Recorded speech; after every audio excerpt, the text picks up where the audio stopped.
Elle a payé les études de son fiancé, il s'est marié avec une autre. Mariam travaillait jour et nuit pour financer les études de celui qu'elle aimait, Ibrahim. Elle se privait de tout, économisant chaque franc pour lui payer l'université. Ibrahim étudiait à la capitale, promettant de l'épouser dès la fin de ses études. Mariam vivait dans l'attente de son retour, rêvant de leur futur commun. Elle refusait les avances des autres, fidèle à son amour pour lui. Chaque lettre d'Ibrahim renforçait son espoir.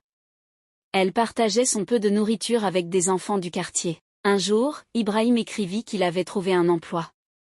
Elle dansait de joie, croyant que la vie allait enfin leur sourire. Puis les appels se firent rares. Les messages espacés. Elle croyait à une surcharge de travail. Elle priait pour lui. Un jour, le choc, sur Facebook, elle découvre ses photos de mariage. Son cœur se brise. Elle tombe à genoux, sans un mot. Tout son sacrifice, pour être oublié. Les voisins murmurent, les regards deviennent lourds. Mais elle se relève. Brisée, mais pas vaincue. Elle décide de tout recommencer. Pour elle cette fois. Elle ouvre un petit commerce. Les débuts sont difficiles. Mais peu à peu, les clients affluent. Elle travaille sans relâche, oubliant peu à peu les souvenirs douloureux. Un jour, un client régulier lui propose de l'aider à développer son commerce. Il s'appelle Daniel. Généreux, doux, et surtout, sincèrement intéressé par elle. D'abord méfiante, Mariam garde ses distances. Elle a trop souffert. Il revient chaque jour, donnant conseils et encouragement. Mariam se sent peu à peu en confiance. Il ne cherche rien. Elle accepte son aide.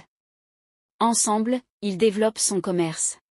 Daniel lui fait la cour doucement. Elle hésite encore. Elle refuse d'abord, encore marquée par la trahison. Daniel ne la presse pas. Il reste sincère et patient. Mariam commence à ressentir des choses pour lui. Ils deviennent proches. Une vraie complicité s'installe. Daniel la demande en mariage. Elle accepte, émue. Leur mariage est simple, mais rempli d'amour et de paix. Mariam rayonne, épanouie, respectée. Elle est heureuse. Un matin, Mariam ressent un grand vertige. Elle s'évanouit. Daniel la porte en urgence à l'hôpital, paniqué et inquiet. Les examens sont faits. Le médecin entre avec un sourire. Le médecin annonce doucement, « Félicitations, elle est enceinte ». Mariam éclate en larmes. Des larmes de bonheur pur. Daniel l'embrasse tendrement sur le front, ému. Ils rentrent chez eux, prêts à accueillir cette nouvelle vie.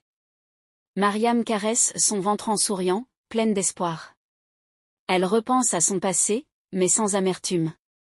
Son bonheur n'est pas une revanche, mais une renaissance. Elle sait désormais ce qu'elle vaut et ce qu'elle mérite. Daniel prend soin d'elle chaque jour avec amour. Il prépare la chambre du bébé avec tendresse. Le village célèbre la grossesse de Mariam avec joie. Ne regrette jamais d'avoir aimé sincèrement, même si on t'a trahi. Car celui qui t'a blessé t'a seulement préparé pour celui qui saura t'honorer. Merci d'avoir suivi cette histoire. N'oubliez pas de laisser un j'aime et de t'abonner. À la prochaine pour une nouvelle histoire. Merci d'avoir suivi cette histoire.